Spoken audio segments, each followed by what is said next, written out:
اب میت سنتی ہے تبھی تو تلقین ہے، اور اگر سنتی نہیں تو پھر تلقین کس بات کی ہے؟ بلکہ نبی پاک علیہ السلام کی سنت سے یہ بات ثابت ہے، اور یہی بات اعلیٰ حضرت امام اہل سنت رحمت اللہ تعالی علیہ آپ سے جب پوچھا گیا قبر پر اذان دینی چاہیے یا نہیں دینی چاہیے، یہ بھی آج کل کئی اسی تو اج ویکھیا ہے، میں کہ تو بہت کچھ آج اسی بھی تینوں اج ہی ویکھیا ہے، اسی بڑیاں شے آج ویکھیاں نے، خدا دا خوف کریا کرو، چاندی کریا کرو، مسئلے نو مسئلہ رہن چھڑیا کرو یار، انہوں نویں پاسے لے کے ٹر پیندے نے۔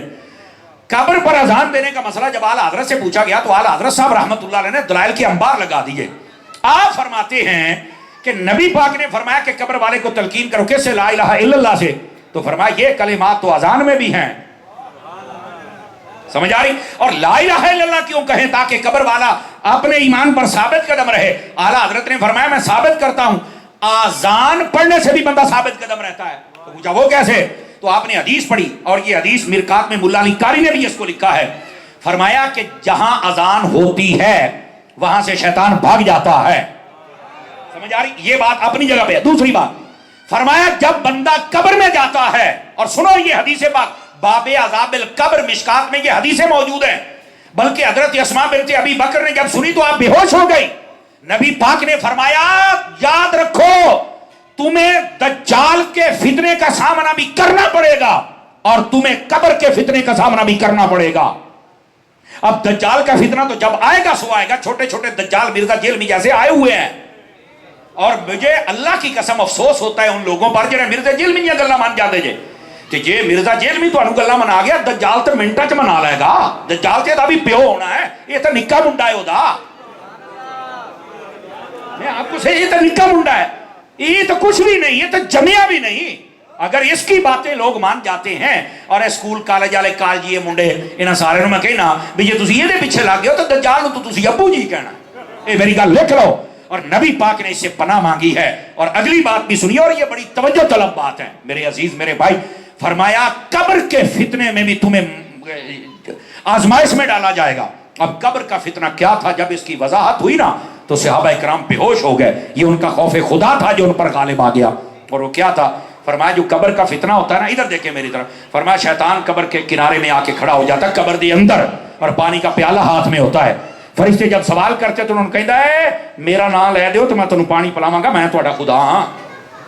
استغفر اللہ سمت، قبر تک یہ شیطان پیچھے چل کے اندر چل کے ایمان والوں کا ایمان لوٹنے کی کوشش کرتا ہے۔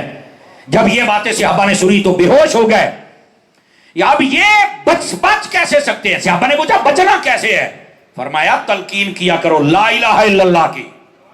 اعلیٰ حضرت فرماتے ہیں اگر لا الہ پڑھنے سے شیطان بھاگ جاتا ہے تو آذان پڑھنے سے بھی شیطان بھاگ جاتا ہے، بلکہ پتہ کہاں تک بھاگتا ہے؟ مسلم شریف میں حدیث ہے جہاں تک آذان کی آواز جاتی ہے شیطان وہاں تک بھاگ جاتا ہے۔ تو قبر پر اس لیے آذان پڑھی جاتی ہے کہ اب یہاں امتحان کا وقت شروع ہونے والا ہے، شیطان نے آنا ہے، اس نے ایمان لوٹنے کی کوشش کرنی ہے، اور ہم یہاں پر آذان پڑھ کے شیطان کو بھگائیں گے تاکہ قبر والے کو تلقین بھی ہو جائے اور سوالوں کے جواب میں آسانی بھی ہو جائے۔ اب سمجھ آئیے اذان پڑھنے کا مطلب کیا ہوتا ہے؟ اچھا یہ یاد رہے اذان پڑھنا کوئی فرض یا واجب یا سنت نہیں، ایک اچھا عمل ہے جس کا فائدہ ہوتا ہے۔ اگر کوئی نہ پڑھے تو مسئلہ نہیں، تو یہ کو پڑھے تو تب بھی مسئلہ نہیں ہونا چاہیے تھا، اگر کوئی نہیں پڑھتا تب بھی مسئلہ نہیں، اگر پڑھے پھر بھی مسئلہ نہیں۔ ہاں پڑھنے سے فائدہ ضرور ہوتا ہے، حدیثیں میں آپ کو سنا چکا۔ تو عرض یہ کر رہا ہوں آپ کی خدمت میں میرے عزیز کہ جب کوئی فوت ہو جائے تو اس کے لیے یہ سارا انتظام کرنے کا حکم شریعت محمدی میں موجود ہے۔ علامہ صاحب نے میرے ذمہ ایک بات لگائی ہے، میں وہ عرض کرتا ہوں۔ پہلے میں چاہتا ہوں کہ ذرا یہ جو مضمون میں نے چھیڑا ہے آج، یہ سمجھے کہ ایک مقالہ ہے اور ایک لیکچر ہے، آپ کچھ یہاں سے سیکھ کر جائیں گے تو مجھے مزہ آئے گا۔ سمجھ آ رہی ہے سارے حضرات کو؟ چسبی آؤندی بھئی ہے؟ سنائیے پھر سبحان اللہ، اگلی بات بھی سنا دیں۔ اچھا یہ ایک اور گل سنیا جے، یہ سبحان اللہ کہلوانا کو ضروری نہیں ہے آپ سے، یہ کوئی تقریر کے SOPs نہیں ہوتے، اور نہ کوئی فرائض واجبات ہے تقریر کے، اور نہ ہی ہے کہ تسی سبحان اللہ کہنے تے سانو تاں تقریر ہونی ہے۔ یہ اس لیے ہوتا ہے تاکہ آپ کا ایک ذوق برابر ہمارے ساتھ جاگتا رہے، اور اس لیے بھی کہ آپ جب بولتے رہتے ہیں نا تو ہمیں بھی مزہ آتا ہے کہ یار آپ لوگ سمجھ رہے ہیں میری بات کو، اس واسطے یہ بات آپ کے سامنے کہی جاتی ہے کہ ذرا جاگ کے بیٹھیے، یہ اصل مقصد ہوتا ہے، ورنہ کوئی اور مقصد نہیں ہوتا۔ اب آئیے اگلی حدیث، نبی پاک صلی اللہ علیہ وسلم، حضرت جابر بن عبداللہ انصاری حدیث کے راوی ہیں، یہ حدیث نمبر 127-28 مشکات شریف کی عرض کر رہا ہوں، سنیے ذرا اور غور سے سنیے سارے برادران میرے۔ فرماتے ہیں خرجنا مع رسول اللہ صلی اللہ علیہ وسلم، ہم نبی پاک علیہ السلام کے ساتھ نکلے الی سعد بن معاذ حین توفی، حضرت سعد بن معاذ کی طرف کے جب وہ فوت ہو گئے، ہم نبی پاک کے ساتھ گئے جنازہ پڑھنے کے لیے۔ ہوا کیا؟ فرمایا فلما صلی علیہ، فرمایا جب ان پر جنازہ پڑھ دیا گیا، اور بعض روایت فلما صلی علیہ رسول اللہ صلی اللہ علیہ وسلم، نبی پاک نے ان پر جنازہ پڑھا۔ یعنی کتنا خوش نصیب بندہ ہے جس کا جنازہ خود میرے مصطفیٰ پڑھا رہے ہیں۔ سنیے ذرا آگے کیا کہا، وَوَضَعَ فِي قَبْرِهِ، اور فرمایا پھر ان کو قبر میں رکھا، اور اگر وَوَضَعَ فِي قَبْرِهِ پڑھیں گے تو پھر قبر میں رکھا گیا، یہ دونوں طرح اعراب پڑھے جاتے ہیں۔ آگے کیا ہے؟ فرمایا وَصُبِّیَ عَلَیْهِ، پھر ان کے اوپر مٹی کو سیدھا کر دیا گیا، مٹی ڈال دی گئی۔ پھر اب جب دفن ہو گیا تو واپس آ جائے، لیکن نہیں، سبح رسول اللہ علیہ السلام، فرمایا نبی پاک نے وہاں کھڑے ہو کر سبحان اللہ کی تسبیح شروع کر دی۔ تھوڑی سبحان اللہ مٹھی ہوئی ہے، میں تاں کیا سبحان اللہ کی تسبیح شروع ہو گئی۔ سبح یسبح، تسبیح کا معنی سبحان اللہ کی تسبیح کرنا ہوتا ہے۔ دوسرے صحابی نے پوچھا ہے جابر یہ بتائیے کتنی دیر تک سبحان اللہ کہا؟ کہتے ہیں فسبحنا طویلا، فرمایا واوا چاٹ، طویل اندہ مانا ہے واوا چاٹ، اسی پڑھ رہی ہے نہیں کہ ایک آدھ واری سبحان اللہ کی ٹر گئے، واوا چاٹ نبی پاک سبحان اللہ سبحان اللہ سبحان اللہ کا ورد کرواتے رہے۔ پھر فرمایا ثم کبرا، پھر نبی پاک نے اللہ اکبر کی تسبیح شروع کروا دی۔ وہ پوچھتا ہے کتنی دیر؟ کہتے ہیں کبرنا مع رسول اللہ صلی اللہ علیہ وسلم، ہم نے بھی شروع کر دی۔ تو کہا کتنی دیر؟ طویلاً، واوا چاٹ، سبحان اللہ بھی اللہ اکبر بھی، کافی دیر تک قبر کے اوپر۔ اور کریں حضرات، حدیث پڑھ رہا ہوں، نبی پاک خود ہیں، صحابی رسول ہیں، جنازہ خود پڑھایا ہے، اور نبی پاک صلی اللہ علیہ وسلم ان کی قبر پر کھڑے ہو کر سبحان اللہ اور اللہ اکبر کی تسبیح کو جاری فرمائے ہوئے ہیں۔ اندر نہ آئیے گا ذرا، پیچھے میں تقریر کرنے میں مشکل ہوتی ہے مجھے۔ آگے کیا فرمایا؟ نبی پاک سے پوچھا گیا فقیل یا رسول اللہ صلی اللہ علیہ وسلم، اے میرے آقا یہ بتلائیے، پوچھا آگ سے لما سبحتا ثم کبرتا، یا رسول آپ نے پہلے سبحان اللہ پھر اللہ اکبر کا ورد کروایا، اس کی وجہ کیا تھی؟ جواب سن لیجئے۔ نبی پاک علیہ السلام نے ارشاد فرمایا لقد تضيق على هذا العبد الصالح قبره حتى فرجه اللہ، فرمایا یہ قبر تھوڑی اس نیک بندے پر تنگ ہو رہی تھی، ہم نے جب اللہ اکبر کا ورد کیا تو اللہ نے قبر کو کشادہ فرما دیا۔ توجہ کیا آپ حضرات نے؟ قبر تنگ ہو رہی تھی۔ مرکات میں ملا علی قاری اور مرآت میں مفتی احمد یار خان نعیمی کہتے ہیں نبی پاک علیہ السلام آپ جیسے ظاہری دنیا میں دیکھتے تھے ویسے قبر کے اندر کے حالات بھی دیکھ لیتے تھے۔ اللہ نے کوئی پردہ نہیں رکھا نبی پاک صلی اللہ علیہ وسلم کی مبارک آنکھوں سے دل فرش پر ہے تیری نظر، سر عرش پر ہے تیری گزر، دل فرش پر ہے تیری نظر، ملکوت و ملک میں کوئی شے نہیں وہ جو تجھ پہ عیا نہ ہو۔ ہر چیز اللہ نے اپنے محبوب پاک علیہ السلام کو دکھلائی ہوئی ہے۔ آپ ذرا اس بات کو سمجھنے کی کوشش فرمائیے۔ نبی پاک صلی اللہ علیہ وسلم نے پہلے تو قبر میں دیکھا کہ قبر تھوڑا سا دبا رہی ہے، تو آقا کریم علیہ السلام نے فرمایا ہم نے جب سبحان اللہ الحمدللہ کہا تو قبر ہو گئی کشادہ۔ توجہ ہے میرے عزیز بھائیوں کی؟ سبحان اللہ فرمائیں تاکہ میں اگلی بات سناؤں گا آپ حضرات کو۔ نبی پاک علیہ السلام نے فرمایا قبر کشادہ ہو گئی۔ اب یہاں پر ملا علی قاری کو پڑھیے اور مرکات اور ساتھ میں میرات مفتی احمد یار خان نعیمی کو پڑھیے، تو انہوں نے بڑا کمال کہا۔ قاری کوئی بندہ ذہن میں سوچ سکتا ہے کہ نبی کے ہوتے ہوئے عذاب، یہ سوال ہے، نبی کے ہوتے ہوئے بھی عذاب ہوتا تھا اور صحابی کو؟ اب یہ جو صحابہ کرام کے دشمن ہیں ان کے لیے تو دلیل بن جائے گی۔ فرمایا نہیں بن سکتی، کیونکہ حدیث کے لفظ ہیں ھذا صالح، کہ یہ نیک بندہ ہے، تو عذاب والی بات تو ہو نہیں سکتی۔ اور جہاں نبی ہو وہاں عذاب آتا نہیں، کیوں؟ اللہ نے قرآن میں فرمایا ہے کہ میں محبوب جہاں آپ ہوں گے، سمجھ آ رہی ہے میری بات کی؟ ما کان اللہ لیعذبہم وانت فیہم، فرمایا محبوب جہاں آپ ہوں گے وہاں عذاب نہیں آئے گا۔ اب جہاں میرے نبی ہیں وہاں عذاب تو آئے گا نہیں، تو نبی نے تو خود جنازہ پڑھایا ہے، قبر پر موجود ہے، تو میرا عذاب کیسا؟ تو کہا کہ پھر یہ قبر دبانے کا کیا مسئلہ ہے؟ اب سنیے اس کا جواب کیا ہے۔ فرمایا قبر، جب بھی کوئی بندہ قبر میں جاتا ہے تو قبر اس کو دباتی ہے، لیکن دبانے کے دو طریقے ہیں۔ بندہ کافر ہو تو دبانا اور ہے، بندہ مومن ہو تو دبانا اور ہے۔ بندہ کافر ہو تو ایسے دباتی ہے کہ اس کی پسلیاں ٹوٹ پھوٹ کر ایک دوسری میں پیوست ہو جاتی ہیں، اور اگر بندہ مومن ہو تو قبر ایسے دباتی ہے جیسے ماں اپنے بچے کو سینے سے لگا کے دباتی ہے. اور نبی پاک علیہ السلام نے اتنا بھی برداشت نہیں کیا کہ آج قبر ایسے دبائے. فرمایا جنہوں اسی سینے لایا تو نہ لانا. صدقے جاواں تہاڈی سبحان اللہ تے بھی ہیں. یہ اصل مقصد تھا. اس کا یہ مطلب نہیں ہے کہ معاذ اللہ استغفر اللہ صحابی رسول ہے تو عذاب ہو رہا ہے تو گناہ ہے تو فلاں فلاں. ایسی کوئی بات نہیں ہے. یہ ہمارے لوگوں کو سمجھنا چاہیے. اگر نہیں سمجھ آئی تو آخری بات اور ٹائم کے دامن میں جتنی گنجائش تھی وہ بھی پورا ہونے کو ہے اور اس کے بعد آخری حدیث ہو جائے گی. پھر دیکھیں گے ٹائم بچا تو کلام ہوگا نہیں تو پھر علی علی. سبحان اللہ فرمائے نا. ذرا غور سے سنیے حدیث نمبر 128 اور اس کو غور کے ساتھ سنیے گا. مشکات شریف یہی یعنی 127 نمبر حدیث ہے. ہوں میں سنا رہے ہیں 128 نمبر حدیث جن کے اگر ذہن میں ہے نا کہ قبر میں عذاب کیوں ہوا. عذاب نہیں تھا, میں نے بتایا ہے, شفقت تھی, لیکن نبی نے فرمایا ساڈی شفقت ود ہے. اب اگلی حدیث شریف سنیے. نبی پاک صلی اللہ علیہ وآلہ وسلم آپ نے ارشاد فرمایا, حضرت عبداللہ بن عمر اس حدیث کے راوی ہیں, فرمایا قال رسول اللہ صلی اللہ علیہ وسلم, میرے آقا نے فرمایا ھذا الذی تحرک لہ العرش.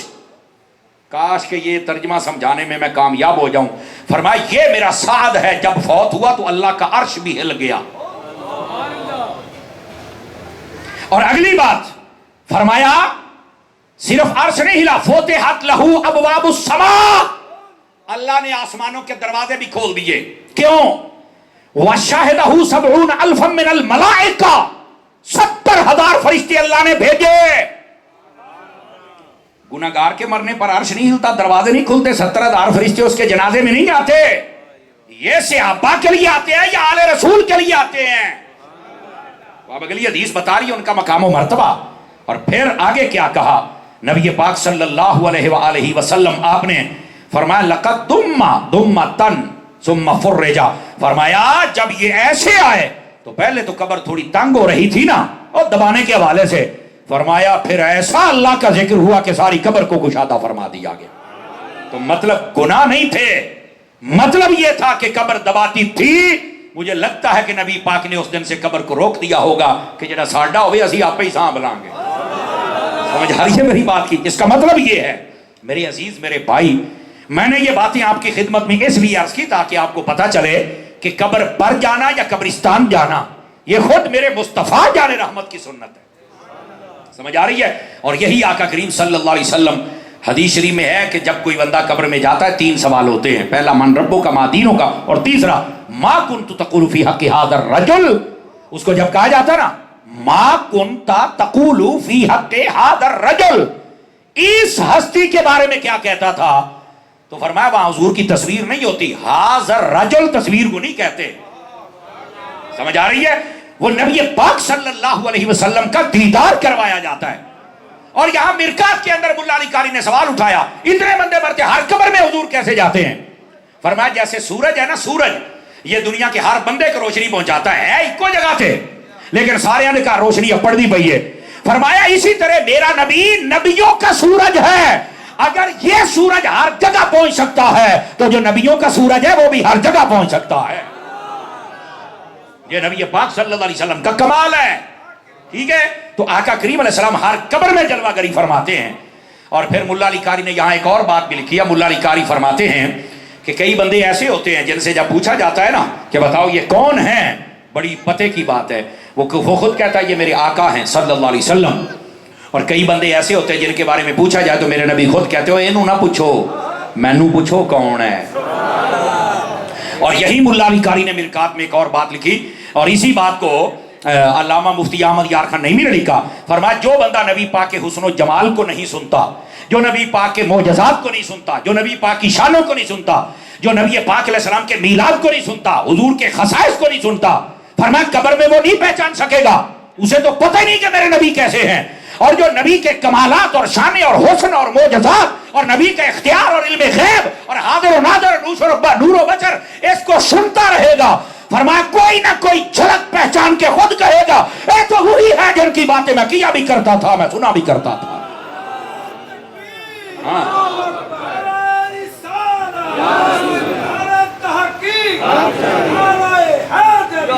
اب بات سمجھ آئیے. اس واسطے نبی پاک کے ناطے سنا کر, حسن سنا کر,